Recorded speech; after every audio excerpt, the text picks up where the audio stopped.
morning. I swear a lot. It is 13 minutes past 1 in the PM, and you're watching or listening to The Foreman. I'm your host, Foreman, and I want to talk about something that I did kind of talk about a bit in yesterday's Helldivers video, which, that was fun. I enjoyed doing that. I always appreciate having an excuse to come on the show and just play a bit of Helldivers. It's good fun. But there was something there that struck me and I felt like I wanted to discuss a bit more, and that is the idea of how games make us feel.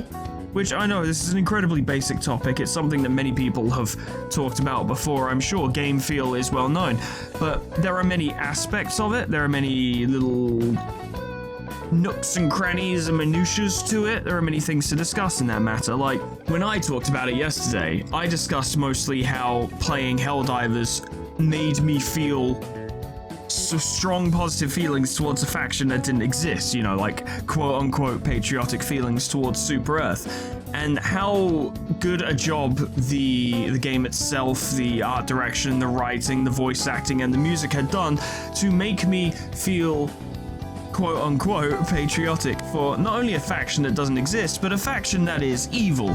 Super Earth is not a democracy, it's not a state of free people, it is a straight-up totalitarian dictatorship, covered up with a thin veneer of democracy. But that's what gives it its charm, I think. That's a big part of what gives it its charm, that's what makes it, like, so enjoyable for the player to interact with, and then all of the extremely heavy-handed propaganda involved in the game's presentation of the faction gets everyone on board, and we all love it. Like, we're all way in. Like, I can sit here all day and be like, oh, you know, Super Earth's evil, right? You do know that, right? But that doesn't mean I don't enjoy being a fucking Helldiver and fighting for Super Earth and shouting about democracy and freedom and liberty and justice every time I gun down an automaton, right? That's part of the game. That's what makes it fun. The fact that Super Earth is evil also makes it fun, because yeah, Super Earth's evil, but it's Earth, it's our Earth, it's us, you know? Maybe the views and opinions that the leadership of Super Earth spews forth are bad and extremely xenophobic and oppressing of, like, humanity's free will, but it's still our faction, and if we don't fight for it, then the bugs and the robots are gonna kill us.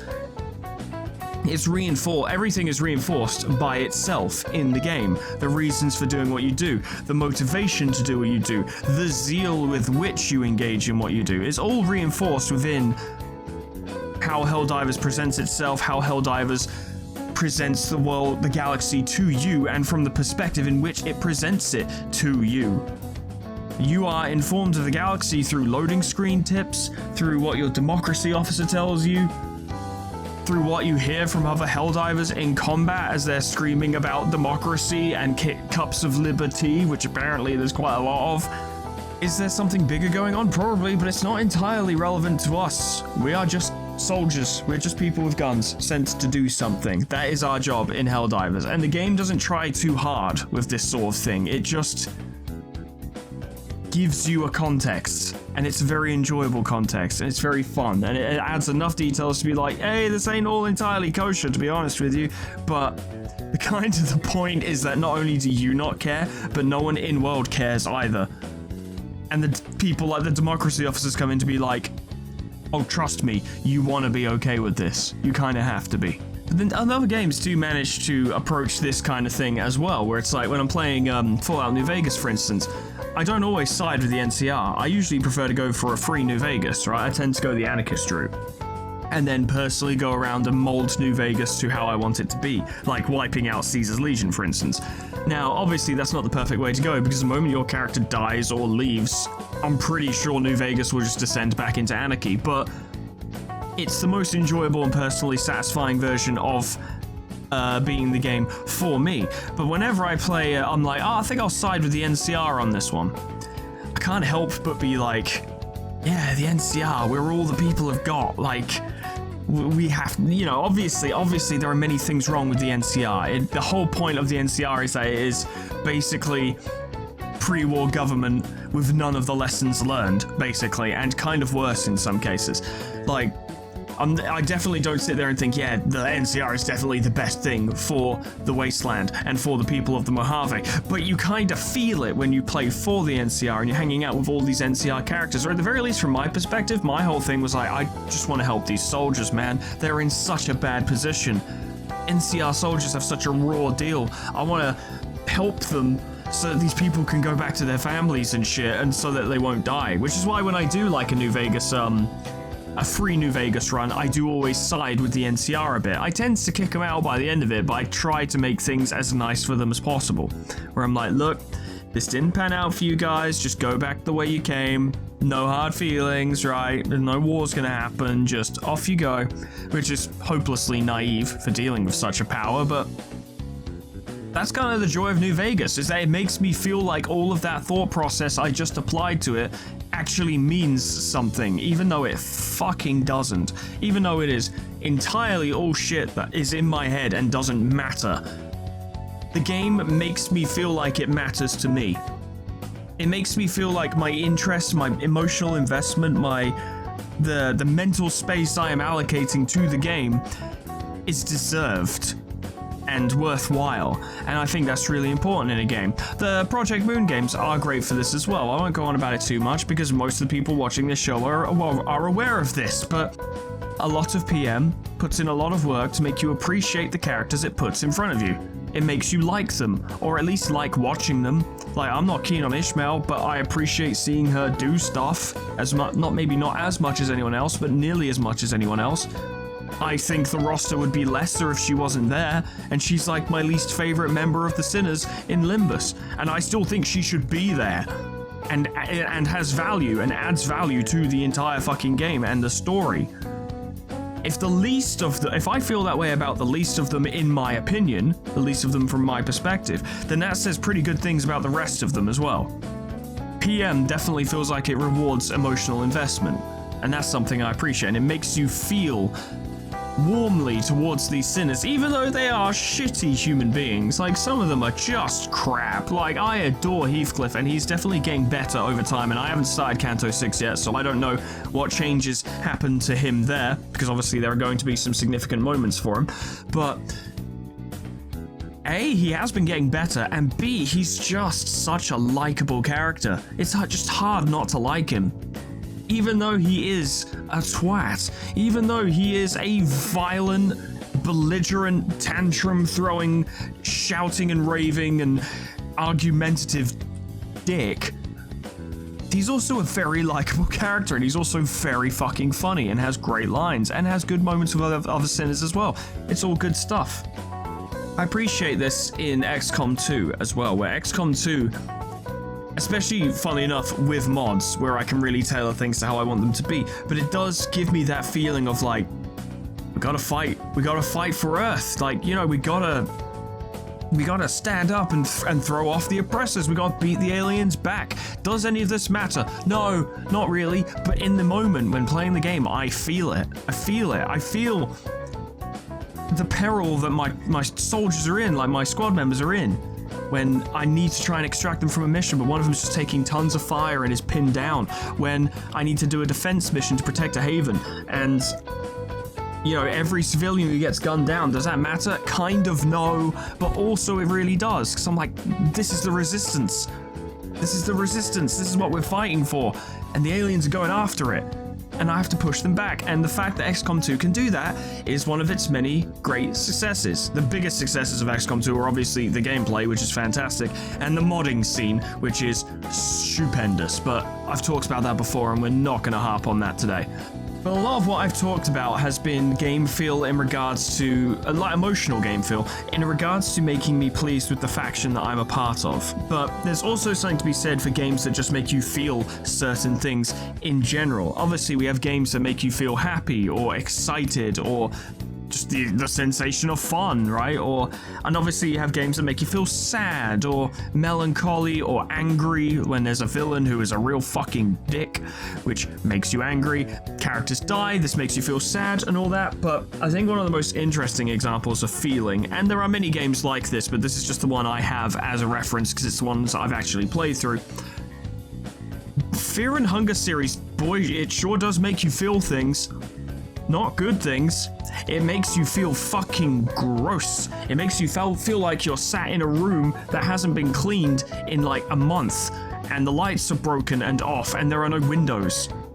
That is how I would describe the feeling of playing Fear and Hunger, especially Fear and Hunger 1. But Fear and Hunger 2 has this aspect to it as well, especially when you go to like the white mold apartments or something. It feels like you are in a horrible, gross, unpleasant space. Everything feels icky. Everything feels gross. Everything feels repulsive. The world is repulsive. Most of the people in it are repulsive. You feel a tad repulsive yourself. You just feel a little icky playing it, and I can guarantee that that was all intentional. That is very much what Fear and Hunger is. The atmosphere in that game is, and this is the only word I can think of, and it feels too mild, oppressive. It is an oppressive atmosphere. It weighs down on you constantly. The entire time I was playing through Fear and Hunger 1 and 2, it weighed down on me so severely. Like, don't get me wrong, those are great games and I appreciate them, but by the time I was done with them, I was fucking done with them. I haven't touched them since, because they're heavy, man. They're just so heavy. They are so fucking heavy. That's the feeling I got from them. I just felt a weight. They are so heavy. There is never a moment to feel at ease. Really? There just isn't. There is, like, you know, Fear and Hunger 2 has like the train and the jazz club, and Fear and Hunger 1, I mean, you don't tend to get rushed randomly. It doesn't always happen. There are places where you can stand around and nothing will happen, although your food will tick down, so there is that. But even with those safe spots, you don't feel safe. Hell, Fear and Hunger 1, as soon as you arrive, like literally the moment you finish making your character, watching the intro cutscene, the game's like, all right, you have, I don't know the exact number. I'm going to say 20 seconds, maybe 30 seconds. You have 30 seconds to get inside the dungeon before you're torn apart by dogs. Like literally, actually. And we're going to play increasingly loud and more aggressive dog noises in your ear as this happens. And I swear to God, I am the proud owner of 14 dogs. I have never heard a dog that aggressive in my life. Now, it genuinely struck me with fear when I heard that, and it just reinforces the weight. The whole game is just a weight, as in spelled W-E-I-G-H-T. You know, it weighs down on you. It's just a weight. It's relentless. It never stops, that game. Ever. Until you are done, you never feel that weight off of you. And then when it's over, you just sit back and you can breathe a sigh of relief because it's done. It really sounds like I'm not selling the game in a positive light, and to be honest, it's a game that's only for very specific people, and I have to respect the creator for making a game that's only for very specific people. It is very good, both of them, very well made, but I don't know how many times I could play that.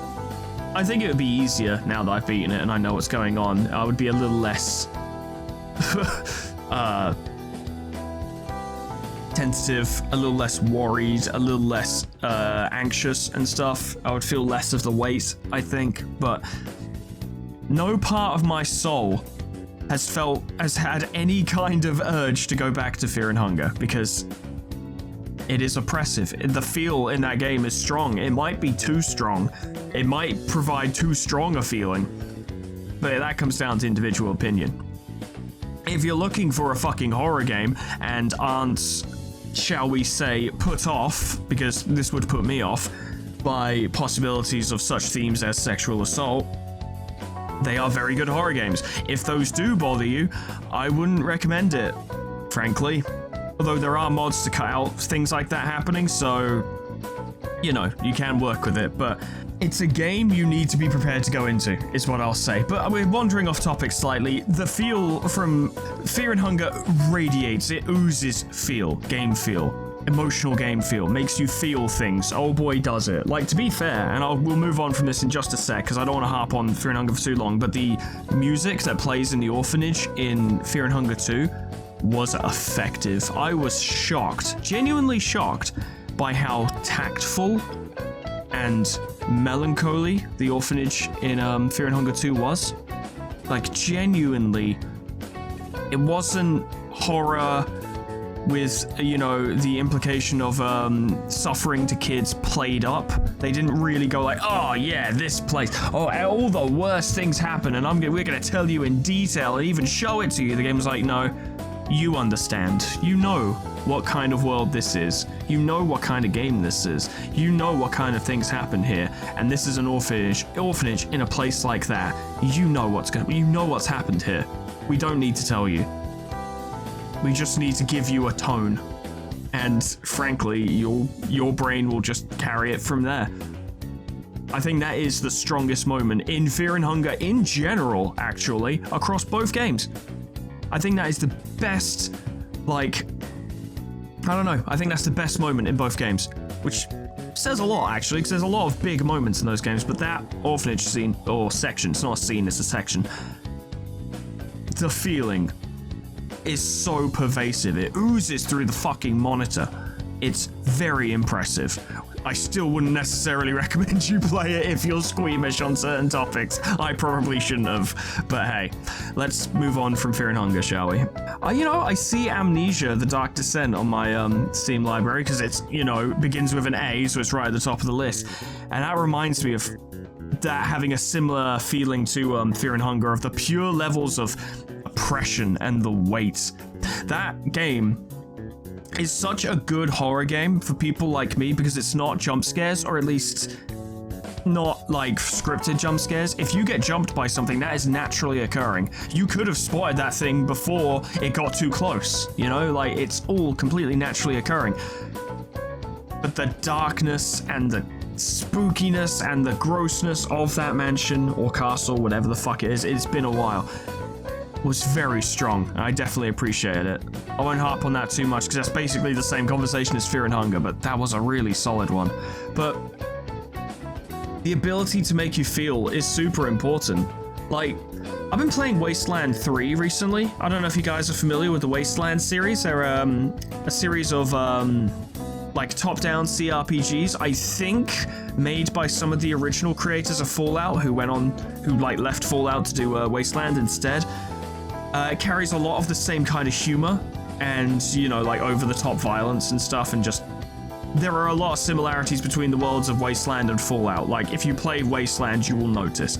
But I really like the game feel in Wasteland 3 as well. The gameplay is also very good. Like, if you like your tactical RPGs, turn-based tactical RPGs, Wasteland 3 can do it for you. It's not the best system I've ever seen, but it's pretty good. It's enjoyable, it's serviceable. But the way that world is, Wasteland 3 makes really good use of, like, songs with lyrics. I don't know if these are, like, you know, songs that they just acquired the rights to, or if these are songs that they actually had made for the game. I haven't looked into it, but they are incredibly effective. I've only seen 2 so far, and both were really strong. And it really, I don't even know what feeling it gave me precisely, because the game kind of revels in its violence while also simultaneously being like, this is kind of a tragedy though, isn't it? People are dying. But who cares? You're a kick-ass fucking desert ranger. Get in there and sort them out, but people are dying. It kind of encourages you to be like, yo, you are a big shot here. Do what you gotta do.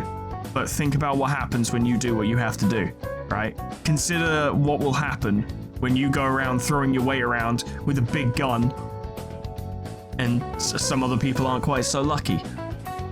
But also the game is chock full of humor. It's definitely got that Fallout aspect of sometimes it punches you in the gut emotionally to be like, this place sucks. These people suck. You suck.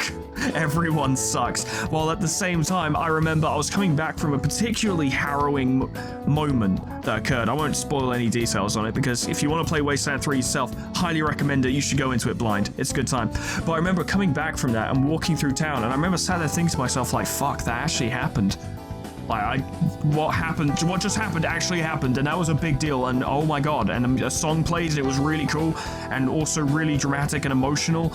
That was nuts. I was just walking back through town, and there was 2 citizens nearby, 2 people. One of them just went to the other, went, hey man, how's it going? And he was like, cut the crap, I know you slept with my wife. And I was like, what? I immediately stopped walking through town. Game didn't stop me, I stopped me. And stopped to listen, and I was like, huh? And he's like, what do you mean? And he was like, what the hell are you on about? And the first guy was like, don't lie to me, I saw you. And the second guy's like, yeah, honestly, mate, it wasn't me. I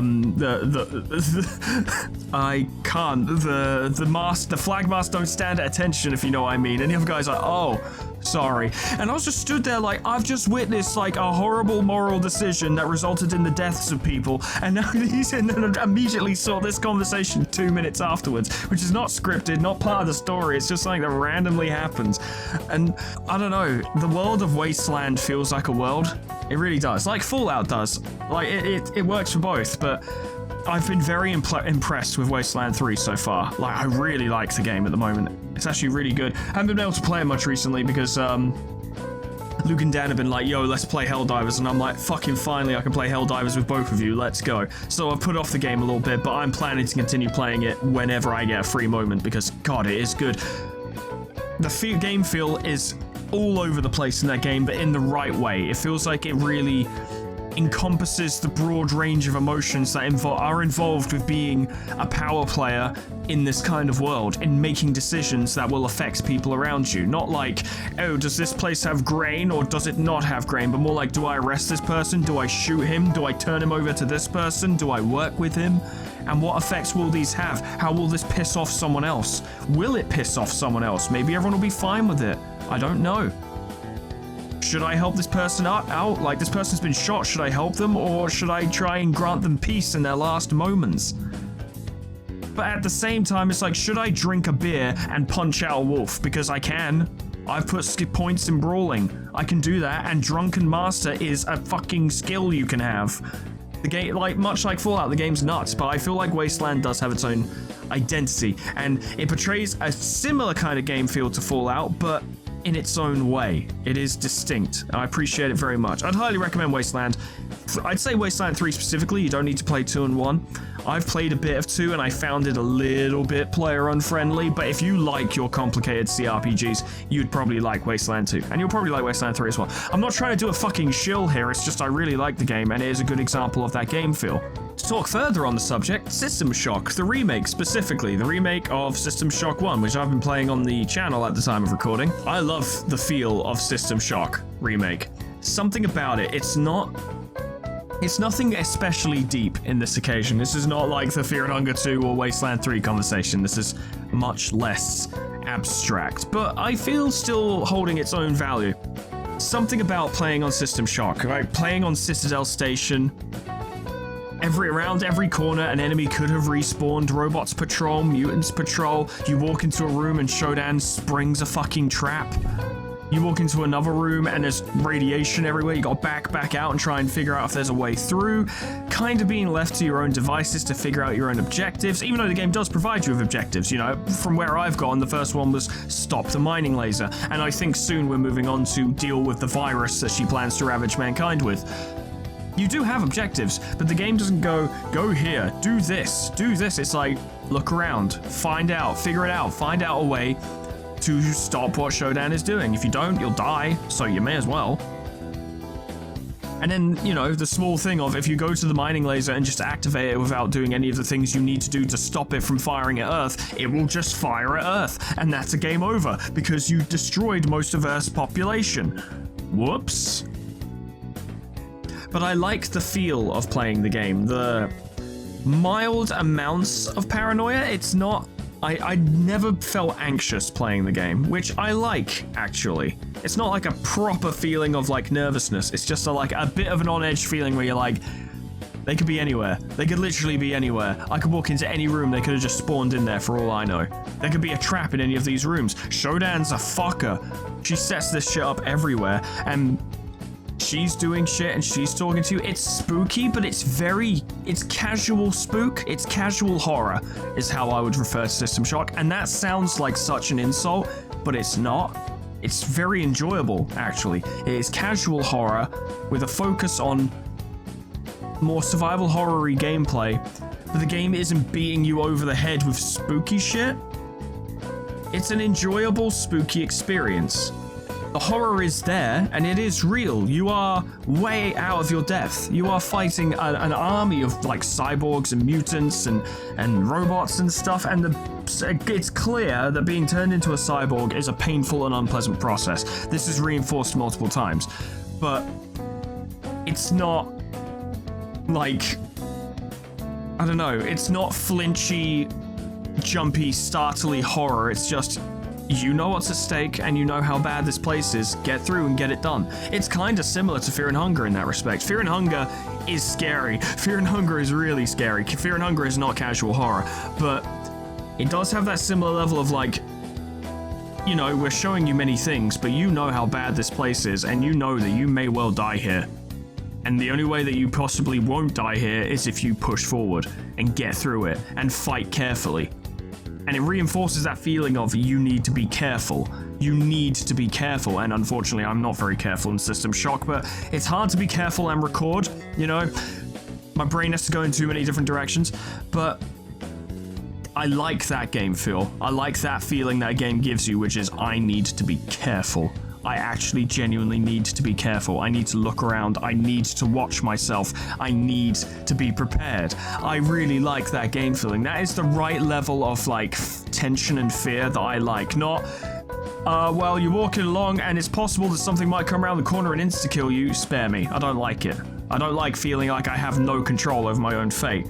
But a game where it's like, the odds are against you. Be careful. You can beat this. But you gotta be careful.